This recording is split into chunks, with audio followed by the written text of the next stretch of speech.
الشيطان الرجيم بسم الله الرحمن الرحيم وكذلك أعثرنا عليهم ليعلموا أن وعد الله حق وأن الساعة لا ريب فيها إذ يتنازعون بينهم أمرهم فقالوا ابنوا عليهم بنيانا ربهم أعلم بهم قال الذين غلبوا على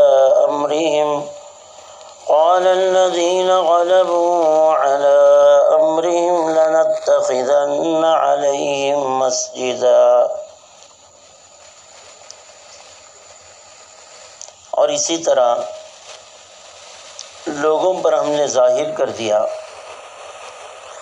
کہ وہ لوگ اس بات کا یقین کر لیں کہ اللہ کا وعدہ سچا ہے اور قیامت کے آنے میں کوئی شک نہیں ہے۔ اللہ پاک نے جس طرح اصحاب کہف کو سلایا اور بصیرت پیدا کرنے کے لیے دوبارہ ان کو جگایا،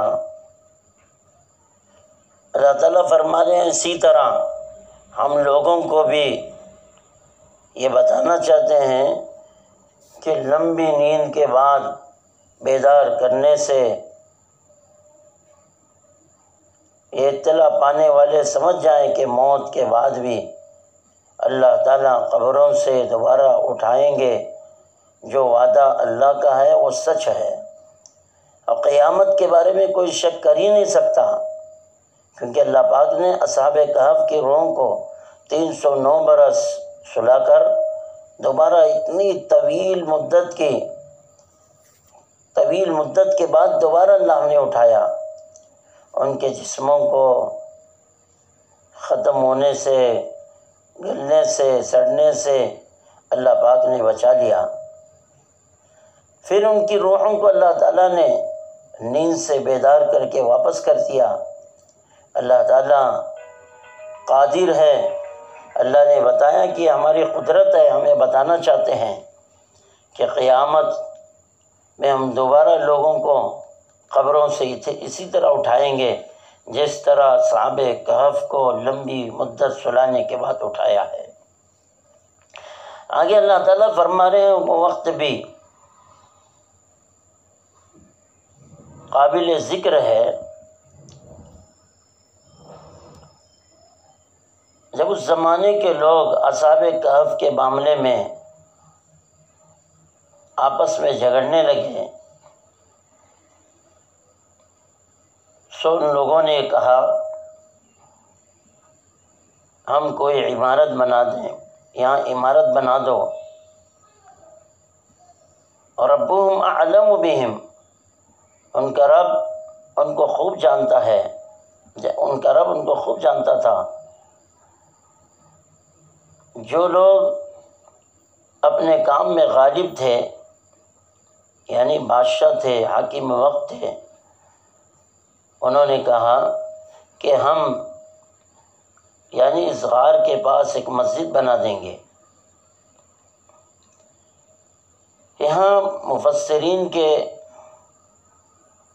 اقوال میں قول یہ بھی ہے کہ اذ یتنازعون سے اس کا تعلق جو ہے اعثرنا جو اوپر گزرا اس سے ہے، یعنی لوگوں کو ہم نے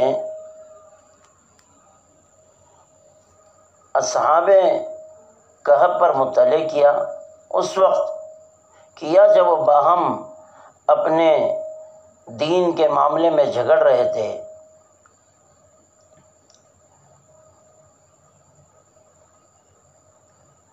کہ لوگوں کا اس زمانے میں اختلاف تھا کہ حشر قائم ہوگا نہیں ہوگا، تو غیر مسلم یہ کہتے تھے حشر کے متعلق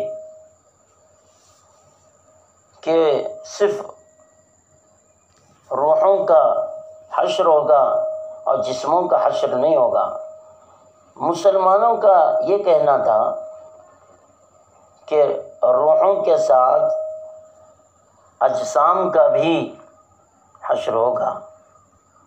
اللہ تعالیٰ نے اصحاب کہف کو جس وقت مسلمان اور غیر مسلم کا آپس میں اختلاف چل رہا تھا، اسی دور میں اللہ نے ان کو اٹھایا اور اللہ نے بتا دیا کہ حشر ارواح اور اجسام یہ دونوں کا ہوگا۔ یہ بھی مفسرین کا قول ہے۔ اصحاب کہف کے معاملے میں لوگوں کا اختلاف تھا۔ جب اصحاب کہف بیدار ہوئے پھر دوبارہ وہ سو گئے تو کچھ لوگوں کا یہ کہنا تھا کہ دوبارہ یہ سو گئے، یہ وفات نہیں پائے، اور کچھ لوگوں کا یہ کہنا تھا کہ یہ تو مر چکے ہیں۔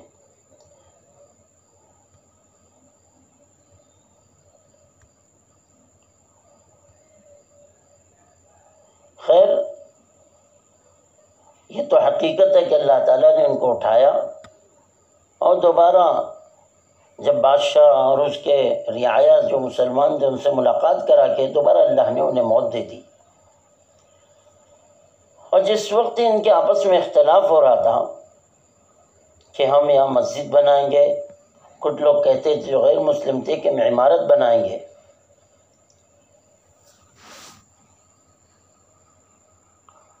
جو غیر مسلم تھے ان کا یہاں کہنا تھا کہ ہم یہاں بستی بسا دیں اور جس طرف کو غار ہے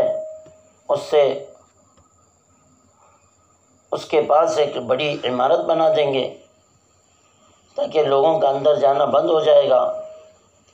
اور کچھ لوگوں نے یہ کہا کہ یہ تو ہمارے رشتہ دار ہیں، یہ غار والے، یہ ہمارے خاندان والے ہیں، اس لیے ہم یہاں پر عمارت تعمیر کریں گے۔ ابن عباس رضی اللہ تعالیٰ نے اسی کو ذکر کیا ہے۔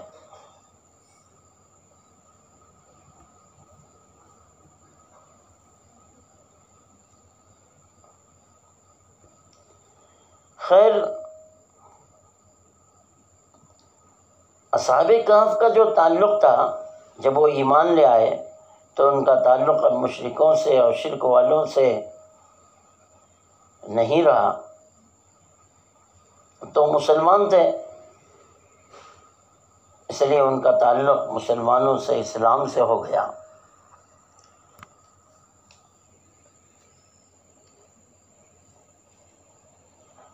خیر، ان کی جگہ کے پاس وہاں مسجد بنا دی گئی۔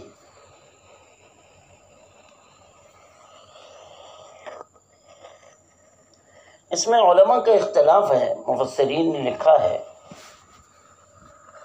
کہ اولیاء کی قبروں کے پاس مسجد بنانا جائز ہے یا نہیں،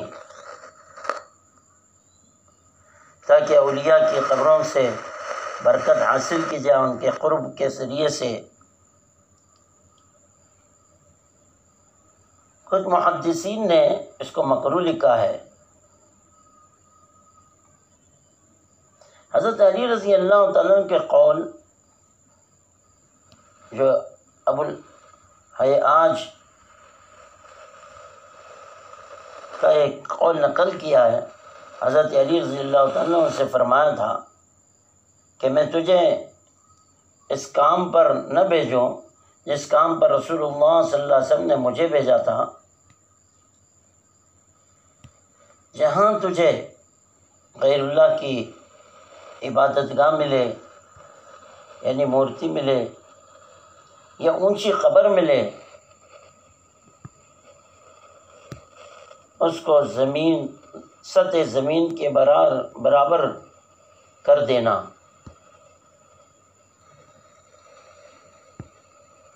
رسول اللہ صلی اللہ علیہ وسلم نے قبروں کو پختہ بنانے سے اور اس پر عمارت بنانے سے منع فرمایا ہے۔ حضرت عائشہ رضی اللہ تعالیٰ عنہ کی روایت ہے، ابن عباس کی بھی روایت ہے، جب رسول اللہ صلی اللہ علیہ وسلم مرض کی شدت میں تھے، بے ہوشی طاری ہو رہی تھی، آپ صلی اللہ علیہ وسلم کے چہرے مبارک پر چادر ڈالی گئی، لیکن آپ صلی اللہ علیہ وسلم کا دم گھٹنے لگا تو آپ صلی اللہ علیہ وسلم نے چادر ہٹا دی۔ پھر آپ صلی اللہ علیہ وسلم نے بات فرمائی اللہ لعنت کرے یہود و نصارہ پر، جنہوں نے انبیاء کی قبروں کو مسجدیں بنائے رکھا ہے۔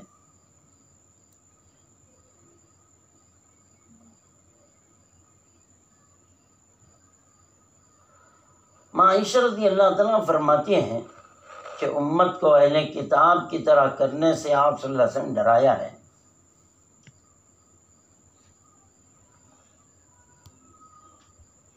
قاضی محمد ثناء اللہ صاحب نے بات فرمائی ہے،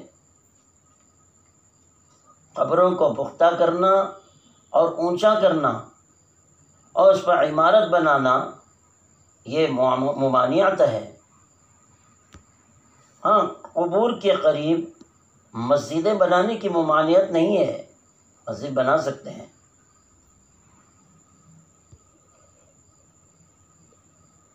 آپ صلی اللہ علیہ وسلم نے یہ بات جو فرمائی ہے، اہل کتاب کی تردید میں، مذمت میں بات فرمائی ہے، کیونکہ انہوں نے انبیاء کی قبروں کو مسجد بنا لی، اس لیے کہ انہوں نے قبروں کو سجدہ کرنا شروع کر دیا۔ اس طرف اشارہ ہے۔ رسول اللہ صلی اللہ علیہ وسلم نے فرمایا قبروں پر نہ بیٹھو اور اس کی طرف رخ کر کے نماز نہ پڑھو، مسلم شریف کی روایت سے ثابت ہے۔ یعنی ایک مسلمان کی ذمہ داری بتائی کہ وہ اگر مسجد بنانا ہے تو قبروں کے قریب تو مسجد بنا سکتا ہے، لیکن قبروں کو سجدہ گاہ نہ بنائے۔